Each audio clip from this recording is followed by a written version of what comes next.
skips away, Parcel skips away, Marcel's still going, Parcel's got Richards coming up outside, now inside. Arsenal have gone through an entire league campaign without losing. Bennett and the Dragons win the grand final. Whips that one away, and Kane Williamson and his team now World Test champions. Ladies and gentlemen, welcome back to another episode of the TGAF podcast. Thank God it's footy. It's been a hectic week in sport. We've had some knockout Rugby World Cup action, which has been heavy on the headlines. The return of Rugby League through the Pacific Championships, back, which is awesome. So not too long to be in the hiatus there for the Rugby League, and plenty to talk about from the Cricket World Cup too. But yeah, first of all, how was your week, my bro? Yeah, not too bad. Back into the swing of things. Term 4, you get into the pool, which is nice. A bit of swimming. You've got athletics. You've got a bit of cross country action. So you're outdoors a bit, which is nice. So term 4 is it's a busy term, but it is nice to the weather's getting a bit better. Are we into daylight savings? We're out of daylight savings. We're into daylight savings. Yeah. We're getting more daylight. Ideal, more daylight. So that's kind of what I'm after. A little bit more sun, a little bit more daylight. A little bit of shit, no pun intended, that we've still got this bloody sewage leak popping off over there in the city. I'm still yet to test the waters. Went down there Saturday. I think it was Saturday, and it was a little bit foamy holding our neck. The water looked right, but just the sort of the edge. And to be fair, usually I would get on involved, but it was quite windy as well, and I just took my top off, stood there, and cooled down a little bit, so it wasn't too bad. But I think I'm going to get out there this weekend, see how we go. Maybe migrate further north, a little bit further away from the spill, see how we go. But gotta get back involved in a little bit Back in the water, yeah. I haven't been in this season myself, so drawing towards the end of October, I gotta get in there. It kind of feels like this is going to be a new season for me, about three weeks since I've been in the water now with this bloody leak. So I'm looking forward to that this weekend. But you're right, plenty of hectic action in the sporting world over the last five or 6 days since we last spoke to you. Quick shout out. Actually, I don't think I've even told you this, but yesterday, Devo Duck Pond, sort of coming along Seabreeze Road there, I'm driving, and I see this bloke standing there, and there's obviously, I'm guessing he's come down with his missus. I believe he's got kids, maybe just one kid, I'm not too sure, I think it's kids, and he's standing there looking at this sign. I'm guessing to feed the ducks, maybe it's saying don't feed the ducks. I don't know what the actual sign is, but it's one of those, blue, red, green council signs that's there at the duck pond. And from behind, I was like, that's Sean Johnson. That has to be Sean Johnson. And I sort of drove past, looked, he'd sort of turned, it was Sean Johnson. 4:40, 5 o'clock, anyone who knows Lake Road traffic, it's usually full bore. I was lucky enough, I had the time, full bore U-turn, back in, but by the time I sort of got there, he was already getting into his car, and I kind of thought, he's with his family, I don't really want to focus. Don't want to be that guy. I had my vest on, and I was pretty keen. I'd already thought of it within that 3 or 4 seconds of seeing him, that I was going to get out, and rather than asking for a photo, but rather than taking the photo, click record on a video, and then say, are you off to the Tigers? I was going to try and spark something, bring him over, see if, get Benji in his ear, see what we could do. But I gave him a cheer, Sean, and he kind of gave me a little apprehensive, sort of fuck, I've been kind of caught, so Sean Johnson and Devo down feeding the ducks, wanting to feed the ducks, or maybe getting involved in the council of some sort of job. I'm not too sure what he was up to, but shout out to the bloke. Yeah, flash car down in Devo at the duck pond. Not something you see every day at all. Definitely not an NRL player. I don't think I told you, but that was my my afternoon adventure yesterday.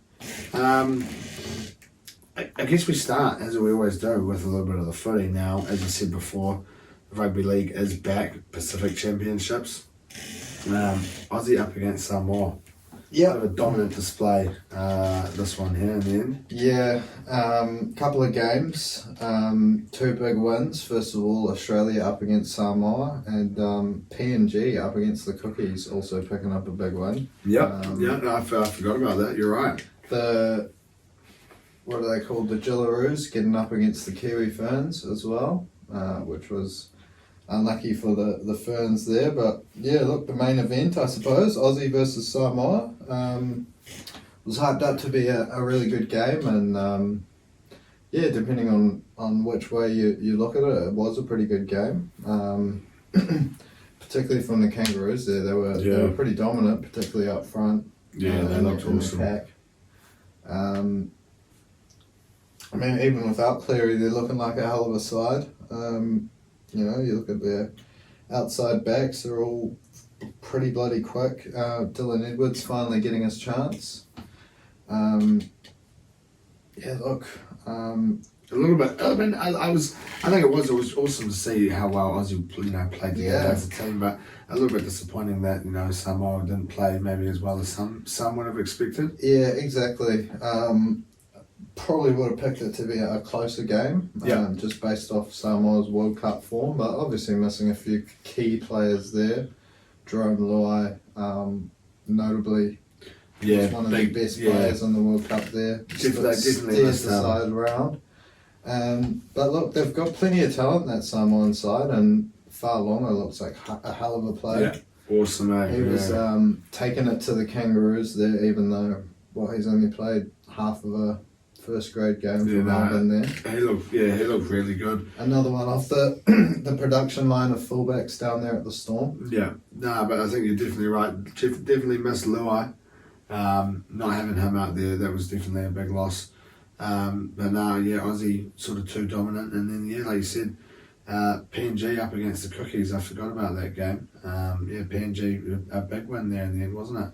Yeah, it was a big win. They to be fair, looking through the sides, obviously they've got a lot more NRL experience in that PNG team, and even without that, a few guys playing over in the Super League, and some handy players coming out of I guess their Queensland Cup side, is it? Yeah, but the Hunters. Yeah, obviously a lot of talk as well about if there was another NRL team to come in. It would be quite having cool. a PNG team, sort of based up. I guess what would that in Darwin? Port Moresby. Nah, I think that's based on like Cairns or Darwin. That would be it. I think Yeah, I mean it'd be a bit loose to be moving blokes to PNG full time. Yeah. With, well, I think I mean it'd be cool to have that identity, I suppose, and maybe. Oh no! 5 or 6 games there a year. That exactly. They may play some games there and then play some games in Cairns and Darwin, or where. They already play one game there a year, don't they? In Port Moresby. The NRL. In Papua New Guinea. Do they not? Or maybe a pre-season game, or maybe I'm not too sure.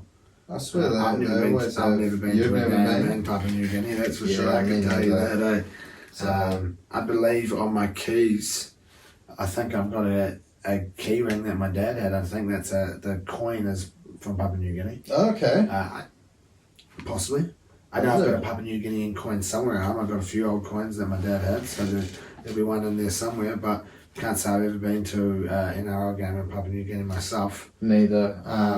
But it could be something cool, in the future if we did see the Hunters come in. But you're right, a few good players from them, and I'm sure, a lot of fellas out there representing other teams, probably with a bit of Cookie heritage in them, I'm sure if they were to all choose to represent the Cook Islands, you could probably put a pretty good side together, Yeah, 100%. We're starting to see that a little bit more with Samoa and Tonga, players choosing to represent them, so, possibly only a matter of time before, we see a few more players choose to represent the Cook Islands, rather than Australia or New Zealand or... Yeah, well, I suppose the Cook Islands is probably the smallest of all the Pacific nations as well. I think so, yeah. Population-wise as well. Not like... In terms of sporting nations, not in terms of, you got your Tuvalus and Tokalaus and that. I think in terms of and compared to Samoa and Tonga, their population's quite small, so... Yeah. Probably struggle to get a real talented tip, but yeah, you're right, there probably is a few hiding out There'll there. be a few, Aussies you know, and yeah, Kiwis. surely. With a bit of cookie heritage, and they could go along and play. But you know, yeah, but 2 big wins. But the big one this weekend. Yep, the one that we've been looking forward to on this side of the ditch. The team has just been named earlier today. Don't know if you've seen it. I don't think I've seen the full team. I know that Fisher Harris named captain. Yep, shout out to James Fisher Harris, the new Kiwis captain. I saw a few things on the news today of them running out there at Trust Stadium, having a bit of a media day by the looks of things there. Joe Manu there on the news. Joe Manu named in the centres with Chance at fullback. So yep. I was wondering how they were going to fit those two into the back lineup. Obviously, seems quite obvious on the face of it. You know, Manu's plays week in, week out in the centres, but how good was he at the World Cup at the back? Yeah. And, Madge seemed to really rate him there. But look, probably can't ignore Chance's form this year either. Yeah, I think it's, you know, obviously there's been talk about what's going to happen there at the Warriors next year in terms of his position, and, you know, the same thing here with the Kiwis, but no, you can't really ignore his form. So, no, it's going to be an interesting... Maybe a little hybrid sort of role. I mean, we've seen Tommy Turbo play out in the centres and come into the middle of the field. Joey Manu, don't see why he can't do that. That's what I was thinking. It's going to be interesting to see how it does play out, how they play on the day. You know, what sort of roles they end up taking on. Defend at centre and attack with 2 fullbacks. I'm going to have a look. I haven't actually. I don't know if I've seen the full team list. I think we've got a few debutants. Timoko and Famanu Brown. Debuting. I guess the star. Okay, yeah. Nelson, Griffin name there. Griffin name. I know he's been involved in the squad before. I think it might even be his debut. Leo Thompson. Panthers enforcer James Fisher Harris takes over as Kiwis captain and will lead a powerful forward pack that includes moves. Griffin name and Thompson. Okay. So yeah, it's looking like a pretty strong side once again. Even though we unfortunately missed the Devo going. Sean Johnson and his form, but Jerome Hughes and Dylan Brown in the halves, you can't be too unhappy with that. And still not a bad looking Samoa team though at all. That's the thing. It's a strong looking team. Like, I somehow think when the Kiwis come up against Aussie, it'll be a lot closer than when Samoa versed them last weekend. But I also think Samoa will bring a lot better, and this one will be a pretty close game. I do think we'll probably just have too much class. Our forward pack is pretty loose, and yeah, you look at our halves, fullback, outside backs there, playing week in, week out footy compared to a few of these Samoan guys maybe out of position, and yeah, really good team, but just kind of probably just picking Kiwis as the favourites really is what I'm trying to say. Yeah, I think you've got to sort of lean towards the Kiwis there. It should be a closer game. But like you said, you know, players playing out of position. You've got Crichton there playing at 6 for Samoa. You know, there is a little bit of mix up there for them, but. Yeah, it should be a good game. You know, they've had an extra game there, obviously, to play together. You know, to sort of build a little bit of momentum. So yeah, you'd like to think that they're a little bit more fired up than they were last week. Hopefully, bring a little bit more to the game and make it a little bit more interesting. But yeah, you'd think you'd be leaning towards the Kiwis there as pretty solid favourites. Cool to see a couple of debutants, like we said, get a little run out there. So. What have we got? We've also got Fiji up against Cook Islands as well. Is it? Yeah. Fiji up against Cook Islands. So they had the line up there. What was the Fiji? That'll be Rabalawa, he'll be on the side. That'll be an interesting. Buller playing fullback. That's a pretty gnarly looking back. It's a gun back line, eh? Buller, Sivo, Taruva, Blake, Rava. Kurt Donahue, I don't know. Kurt Donahue, Brandon Wakeham, Tui Kamakamitha. Gordon Whippy, that's a name. What a name. Gordon Whippy. Tane Milne's involved. Tane Milne, yeah. Not a bad team at all. Definitely not. And then you've got what? Stephen Masters, Brett Takarangi, Isan Masters playing 7. Rua Natikura. Davey Moale. He plays he plays 9 for the Cook Islands, but I'm pretty sure he plays like as a prop for the Tigers, I believe. I may be wrong. Maybe a lock. Yeah, Zane possibly. Tedavano.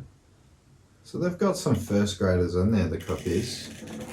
Yeah, it's not. That'll be an interesting. You're probably leaning towards Fiji's favourites in that one. And then another tasty looking game there. Kiwi Ferns up against Tonga. Yeah. Last time we beat them about 60-0. So yeah, interesting to see if Tonga have pulled together maybe a slightly stronger squad with the expansion of the. When was the last time that we played them? Last year? Or the year before?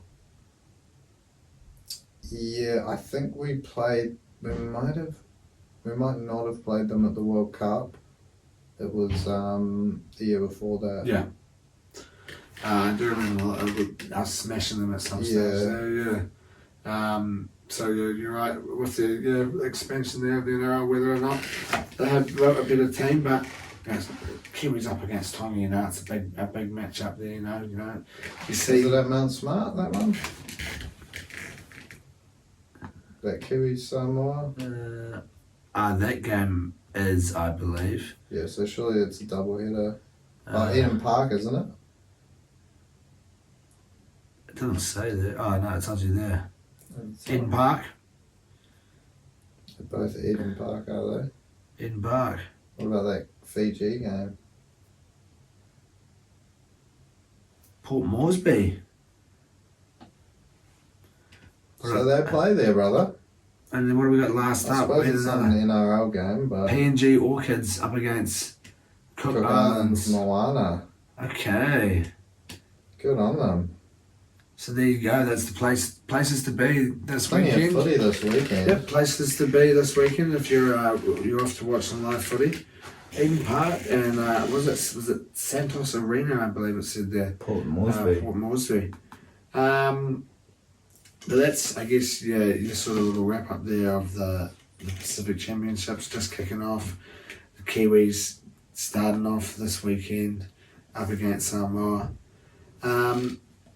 But like you said before, it hasn't been too long of a hiatus. We have only just recently sort of wrapped up the old NRL season.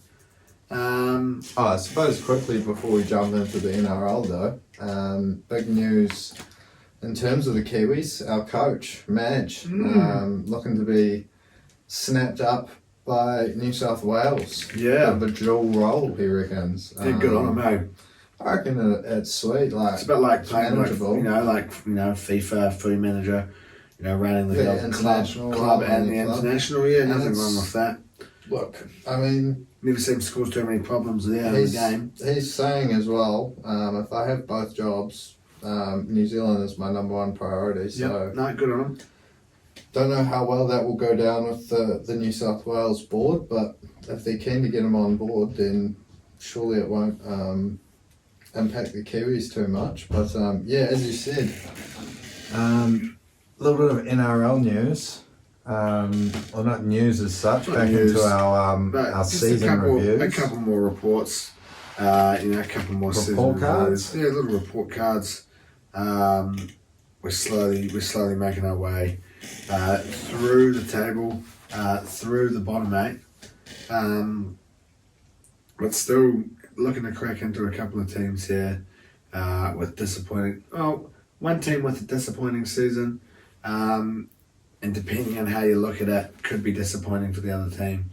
Could be a really good season, maybe depending on where in the preseason, where in parts of the season you're looking at this from. But we'll start off with the Dolphins. Obviously coming in, debut season, shaking it up, mixing it up a little bit, bringing in the bye. Bringing in that bye round. It's been a long time since we've had that bye. you know, that needed bye, not just Yeah, these. not the buy round, sorry, the buy per week. Yeah, you know, that's necessary buy for a 17th team. You know, gone are the days of that. Prior, we introduced the Titans. That was, you know, the new norm. 16. You know, we had enough for an even round, and then boom, the Finns come in. They shake shit up. You know, plenty of people predicting that they were going to fall off. A lot of people saying, you know, this could fuck the NRL up. You know, there's not enough players to sort of share it around. Maybe it's fuck the Tigers up. Maybe that's our excuse. But you know, they've come in, start the season 3-0. Not much, no better way really to, you know, sort of to start your debut season in the NRL. Definitely not.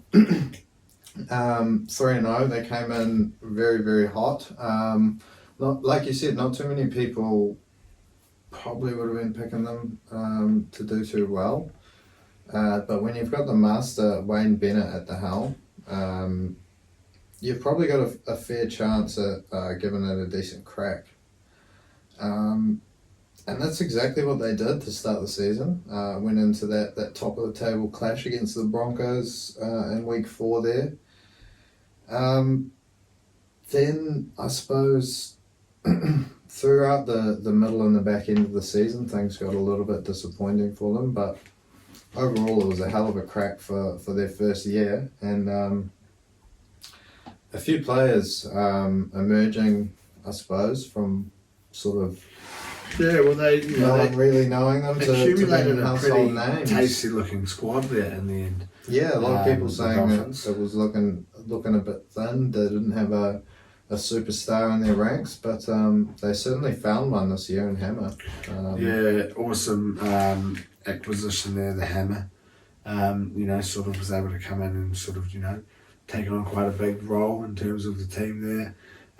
You had Kafusi coming in. You know, how hot did he start the season? You know, playing with some awesome He footy. was just taking blokes' heads off to start the year. Yeah, well, you're right. He did too. First few games, first game, and then I think he must have missed a few. Was it maybe the third game maybe that he did it, and then that's after when they started to lose. I'm not too sure. But yeah, some really tasty signs. But yeah, like we said, just, you know, fell away. Depending on how you look at it, whether you were expecting them to go through and, you know, challenge there, make the 8, you know, push on that little bit further into some finals footy. Maybe from 3-0, that's what you are thinking. But I know starting the season, that's probably not where I saw the Dolphins going, you know, into finals footy. So, you know, maybe a little bit disappointing the way that they did start. But maybe, you know, a little bit expected first season in there. Second season syndrome. I think Something that pops up every now and again. You know, who knows? I don't know how the Titans went in their second year. can't remember, to be fair. We'll have to But have a little look. It could be like a little omen there, you know. yeah, look, I think it's a hell of an effort to just even avoid the wooden spoon in your first year, really. Well, yeah, that's definitely something that you want to be trying to avoid. But, you know, I think that's maybe what we were just going out there helping them out, you know, the Dolphins, you know, giving them a little bit of you know, a little bit of a good start to their NRL career. Where are we? Where did they start? 2007.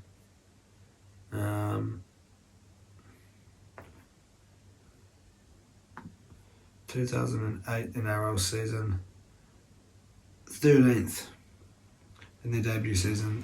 Where did they ended up finishing in their first season? 12th. Yeah. Can you call that a second season syndrome? You're only really dropping one spot in the ladder.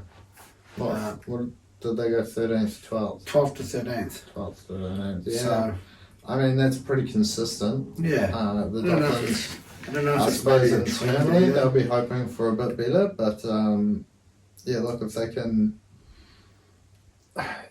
avoid the bottom 4 again, another hell of an I think it effort, can be seen reckon. as a good season. Yeah, if they can avoid the bottom 4, is you know, maybe stay give a few more. competitive for the final spots as they Yeah. did for quite a while, I suppose. But I suppose, a couple of injuries and they were looking a bit thin there throughout stages of the Make a season. couple more signings, over the off season, and possibly we can see maybe a little bit more of a push there from the Finns, like you said. Wayne Bennett at the helm, it's a pretty tasty looking thing to have, old Wayne up there in the coach's box. Yeah, definitely. If he's not your goat, he's got to be up there in the top handful. And there's no one with more experience. So definitely the ideal bloke to have there. How long he manages to stay in the game, we shall see. Whether it's his last year, maybe next year. He's getting on. Yeah, he's getting on in the years, but I'm sure there'll be some sort of plan that he's concocted up for his succession anyway. But what do we reckon we give the Dolphins there? I reckon a C maybe. We Avoid the bottom four. Yeah, I guess we can give them a C. But they don't necessarily. They don't really have the order. superstars. I think we can give them a C. It's a lot better than we expected at the start of the year. We'll give them a very low pass. It's like it's a 53% maybe. You've done well enough to just crack it over that halfway line. Get degrees, so mark. Exactly. Who am I to talk? Plenty of C's throughout my university degree. So nothing wrong with a C. Some Dolphins fans happy with that. I'm sure some Dolphins fans possibly maybe a little bit disappointed. But a team who probably were a little bit disappointed, probably weren't too stoked with how their season ended. Are you giving it all down to an injury? But Manly, not the best season. Missing out on finals footy again. Tommy Turbo missing obviously a huge chunk of that season there. We've said it plenty of times. What a difference it makes having Tommy. I don't even know if you can say having Tommy on the field now. I think it's having Tommy missing. What a difference that makes. We know what he does do. We know what he can do, and what type of side Manly are when he is playing. So I think that's the way you look at it. What a difference it makes when he's missing, and what a different side Manly are. But missing finals footy again. No, they won't be too happy with that. Yeah, I mean, it was probably the writing was probably on the wall once Tommy did go down injured there. But look, if he can string some sort of fitness together, I'm sure they'll be there or thereabouts in that finals footy conversation. Whether or not they can sort of take that next step. A couple of signings coming in next year. Luke Brooks to join DCE in the halves there, so that'll be interesting to see how that one goes. A lot of people think it'll probably go quite well. I don't see why it can't go well. Yeah. I think that'll be perfect for someone like Brooks. Exactly. Let Luke Brooks focus on his sort of strengths, which are running the ball and playing a little bit more off the cuff, and DCE sort of controls the game and does that long kicking game and 40-20s galore and all of that sort of stuff. Shoulders the pressure And of that's the the team. Brooks in the 7 Brooks jersey. can still have a 40-20. That's the nice thing to have, to have two Left players foot, in there. right foot combination as well. That's always handy to have in the halves when you're kicking. Yep. I think it's good for Brooks. It's a change up. It's something fresh. I think to be fair, first game we play up against Manly, I think he probably goes out there and just rips us up. To be fair, 3 try assists and a couple of something tries. like that. But no, I'm gutted that he's off, but I'm stoked for him to see how he goes for them. But yeah, no, there's obviously a couple of Schuster. What happens with him? Yeah, exactly. Does he manage to do what he did the year before, where he was playing really well in the back row? Does he find that form again? Even then, I think they're paying him what, 800k a year is what they're talking about. So something big, yeah. Quite a chunk of money to have on a back rower. So interesting to see how they, fit him into the side. And if they can't fit him into the side, 800k is a hell of a lot to be paying a reserve grade. Yeah, it's not what you want to be having someone, paying someone who's, running out for your reserve team, sitting on the sidelines watching your first team play. So, but there were a couple of positives, I guess, there for Manly this year. DCE playing unreal. Yeah, I think I can't remember him putting together an entire season where he's been so good. Yeah. He's obviously had outstanding games before, and he's been loose for Queensland in the past, but the last couple of years he's been not only Manly but in that Queensland jersey as well. He's been insane. You probably have to put him in the conversation for one of the best halfbacks in the comp still at what, mid-30s, is it? Yeah. So it's pretty Also, he's unreal. pretty good effort. Still managed to get out there in that Australian number 7 jersey on the weekend, which shows, I guess, how good he's playing at the moment. So yeah, that was pretty good. And then a few young guns coming through the ranks. Kohler finishing the season in particularly hot form. He's awesome. I remember seeing him come out for when he made his debut, and there was all this talk about how quick he was, and he's lethal. He's got a little bit of that X factor in him, Kohler, and give him a few more years, he's going to be a really quality player. So they're a good side to watch, Manly, especially with Tommy Turbo fit. If he can come back and string together a healthy season, I think it's 3/4 of a season. Hopefully he's due to be back January, something like that. I have a feeling it was what was it? He dislocated his shoulder, so don't know if he's due back. But obviously that one wasn't another hamstring. So yeah, whether or not he can, like you say, come straight back into it.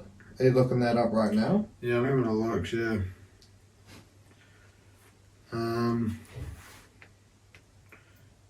I'm guessing there's something. Well, didn't they say if Manly made the finals, he would be playing week 2? Yeah, possibly. Yeah. I feel like that's what they were saying, but You're Tommy Turbo to come back into the side. Brooksy at 6. I think it should be a good season for Manly if things can click and the big man at the back can stay injury free. They'll just see next season. Yeah. But I suppose maybe it's time to switch codes. Obviously haven't played a game since we last spoke. But We've made it through the international break, I believe, for the goodness, unscathed. No Saka, obviously. We saw a debut. I don't know if you saw that. We had a Goonhead make his debut. In Kitia. Came on for Watkins. Yep. Came on. So congratulations to him. But unscathed. Very bored, throughout, not having any football to sort of, sink your teeth into.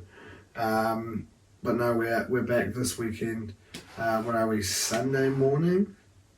Are we Monday? Monday, I believe. Oh, we might actually be Sunday. Labor Day football, eh? Ooh, there we go. So, either way, what are we? We're at Saturday. Sunday morning. What time? 5:30. Okay. It's a hectic one. Yeah, Jesus. But yeah, up against Chelsea. We have had the better of them in the last couple of years, and on the whole, this year, calendar year, really, they've been terrible. But I suppose they've come into this one bouncing back a little bit. A couple of wins against a few lowly sides, and they're always tough in a derby. It doesn't matter who you come up against, but if it's one of those sort of historic rivals or a London club, they always seem to be tough games. But You'd like to think the Gunners can go and get the 3 points on this one, based Yeah. on I guess our perspective standings in the table at the moment. Yeah, you'd hope so. They have started to, like you said, Slightly turn things around. Yeah, they've managed to score a few goals. Obviously, they had a game there where it's sort of just completely inspired by Sterling. Was it 4-0 there? They've got a hell of a team in terms of individual players. It just doesn't seem to be working at times, really. They've brought so many wingers. It's crazy. They don't have a striker, apart from Nicholas Jackson. But Sterling, if he plays well, it's a tough one, I think. Yeah, like you don't want to be too overconfident going in against Chelsea because they're going to be up for it. Like you said, due to the they want to spoil our party. Yeah, well, exactly. There's a lot on the line now. After us beating Man City, we're now, like I always say, we're in that group. We're in the pack that's being chased. So we're wanting to continue, get as many points as we can. So you don't want to be dropping points, against the Chelsea side who are, further down. But yeah, going to the bridge, it's a tricky place to go. So we're going to have to be up for it. I don't know if Saka's going to be back for this or not. I'm guessing the thinking was if it's saying that he's not being allowed to go with England, he might have been able to play. So maybe he will be good to go. Yeah, I have a feeling that Arteta was even hinting that he might have been okay for City the days leading into it. So look, hopefully he's back. But if not, we've shown we can pull off a big performance without him. But yeah, look, it would definitely be a bonus to have him back in the running. Martinelli back obviously was a great thing in that City game. So hopefully they can resume their partnership on the wings there.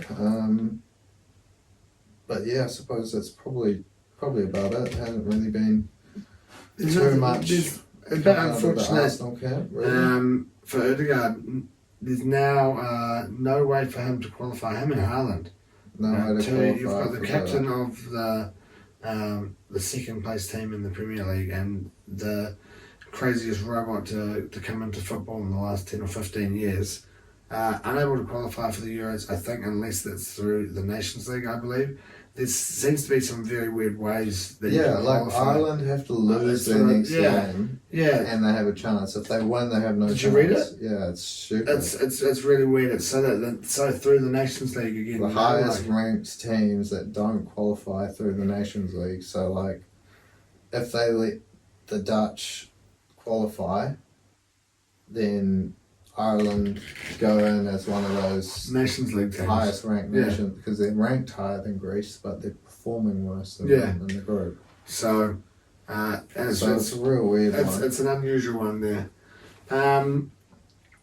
As we said last week, national glory on the line.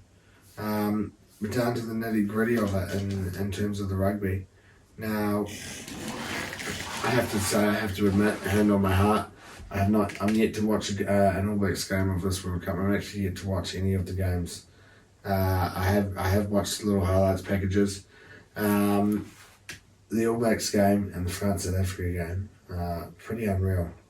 Yeah, it was insane. I don't think I've ever seen such fast-paced fucking rugby. Really, it was hectic in both those games. Both teams absolutely flying out of the blocks in both games, and what was it, a 4-point margin of victory for the All Blacks in the end, and then 1 point for the South Africans. Two pretty crazy games of rugby, and I think we said the week before it was probably more fitting of those games being the semi-finals rather than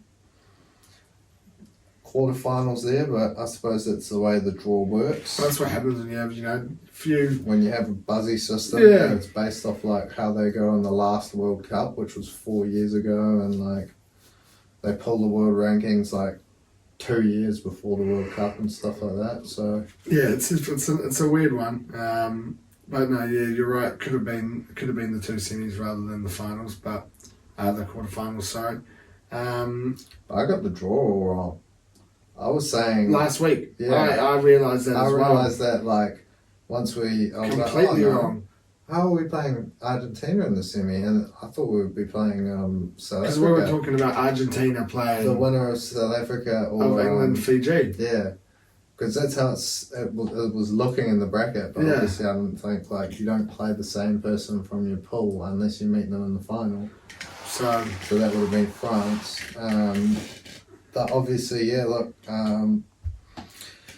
Argentina going through with a good win over Wales. That one probably a bit heartbreaking for the Welsh fans there, but Argentina getting up late there in another seesawing affair. And then England probably breaking pretty much every rugby fan's heart. yeah, Bar the English there, up against the Fijians was it Farrell? Is it England or is it Farrell's boat? Farrell, it is still Farrell, isn't it? yeah. Farrell. What was that? 5 penalties, a drop goal, and I think maybe 1 or 2 conversions. But yeah, it's something nuts. I think 20-something points with his boat, I believe it was. Yeah, he's a hell of a player. And there was 30 to 26 in the end, I think. 30 to 20, yeah, something like 30 that. to 26, yeah, I think it was, 26. But yeah, like you said, breaking probably every rugby fan's hearts. Spoke to a few people who were sort of, rooting for the Fijians to take the win there in that one. Obviously just the English fans really that would have been, hoping for a win, but it's unfortunate, but it's cool to see them, make that, break through into the, a little bit of knockout footy, knocking out Aussie. Knockout footy, yeah, and not just sort of making up the numbers as well. They putting in a good shift, Yeah. 100% making it interesting. and it was a hot start for England as well, and they managed to come right back into it with a couple of really really good tries. Well, But good to see that all 4 games, were nice and close. There was no team that was sort of, getting sent home, without a say in things. So, 2 big semi-finals now though to just get into over this weekend. yeah, look, I think everyone out there is sort of 99% certain that it's going to tee up to be an All Blacks versus Springboks final. Look, I think England are probably more capable of pulling off a win against the Springboks than maybe Argentina are against us, but you don't want to go in too cocky. I know the All Blacks won't be after the Argentinians came and beat us down in Christchurch last year even. But we did manage to beat them earlier this year. Pretty good fashion, and yeah, look, it's not often that the All Blacks go out there and lose to anyone sort of bar the South Africans or maybe the English or the French, but I think you'd have to go in as pretty hot favourites. Yeah, I think you've got to be leaning towards All Blacks in this one. Particularly based off the fact that we played so well against the Irish, two yellow cards and still beating the world's #1 team. That's barring anything too dramatic. effort. I don't think we'll be seeing an Argentinian one. I think the All Blacks will be making their way. If we're sitting here next week with an Argentina versus England final again, or not again, sorry, just Argentina versus England final, I'll be very, very shocked. I'll be rooting for That's Argentina. Argentina 100%. over the ABs. No, if it's Argentina versus England in the final. Oh yeah, 100%. No, not this weekend. I was going to say that's a buzzy one. No, if double World Cup champions. Double World again, Cup is champions would be very cool. Still alive for one more week, but yeah, look, probably turning up to be ABs versus the Springboks there. Maybe a chance for revenge for 1995. Or a chance for the Springboks to sort of equal our record there with the back-to-back World Cups. So, yeah, whether or not we're looking at that final next week, it's to be seen. But yeah, I suppose we'll we'll watch the games this weekend, possibly. We'll see how I we don't know go. if you will. What day? It's on Saturday, the All Blacks game. What so time? Like 8 a.m. 6:30 or something. 6:30. So I'll probably I'll be on the way to Devo. Probably at that stage. You'll be listening in though, surely. Yeah, I don't know. I prefer to just watch it, but like You're going to find out at the club. Someone's going to say something. going to say something. So it's kind of I reckon you just get it up on my phone. I reckon you just listen to it on SENZ. Yeah, Nice and easy. I know you got unlimited data, but save it anyway. You don't need to save unlimited Just save data. unlimited data. And surely the more you use, the slower the speed goes. Maybe, who knows? Yeah, actually that's true. I only have like a certain amount of like max speed gigs. Yeah, but, so save them up. I normally burn those pretty quickly. Get on to SENZ. There is still more World Cup action though to get into. We've had the Cricket World Cup trucking along behind the scenes as well. 3-0, I believe we're sitting at now. Yep. We've toppled the English. We've beaten the Dutch, and we've now gone out there and taken down the Bangladesh. Yep. Bangladeshis. Bangladesh. Not the Bangladesh. And a pretty comfortable win there in the end for the lads. Yeah, it was pretty good. Kane and Daryl Mitchell obviously getting some pretty good scores there, cruising us towards that 250 that we managed to. I don't know if we bowled them out or maybe we had them 9 down as well, similar to the English, but a good bowling performances again. But look, the main thing to come out of that game, it's heartbreak for the Black Caps fans and for Kane. With, the news of a fractured thumb. Fractured thumb, that's right, yeah. No, not good news at all. Obviously retired. You know, with cricket gloves, you've got one thumb that's padded and one that's not, because like when you grip the bat, one gets tucked away and one's like out. I hit him on the one that doesn't have padding on it. When they throw it, so it's like, oh fuck. But I mean, reports are that he might be back towards the end of pool play, so if we can capitalise on our position, he comes back for the last couple of games, and if we're in a good position to make the semis, he can maybe ease into it, maybe come back in the semis if we make them. But next up is Afghanistan, who just beat England themselves. I don't know if you saw that one. No, I don't. I was going to say that before. Huge upset. Quite cool, actually. I've been watching this. I watched this video. I can't remember the bloke's name now, and to be fair, I don't even know if it was from this World Cup or from the last World Cup. But about this dude from Afghanistan who sort of like his life, how he'd become, to play for Afghanistan, and then the next day this happened. Huge upset. This one here, no one would have picked this. The lowest ranked team at the World Cup, or second lowest, I think. Yeah, it's got to be them in Netherlands. I think they're the second lowest. And it also, another thing that was pretty gnarly, up until this morning, I believe, we had Aussie sitting dead last. Yeah, up until they managed to pick up a good one over Sri Lanka.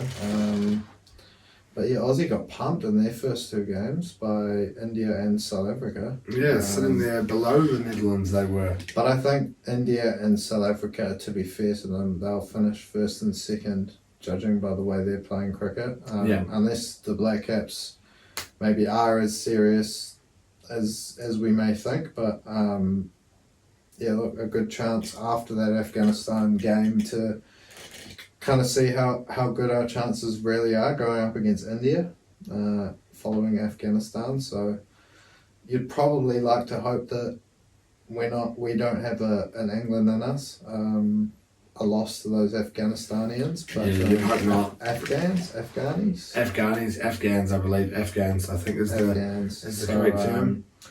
Hopefully we don't pull off that sort of shock performance, and we can pick up another win there, come up against India, obviously without Kane, but if we can at least put in a good performance there, I'll probably back our chances. But look, it's always hard to tell until everybody's played everybody.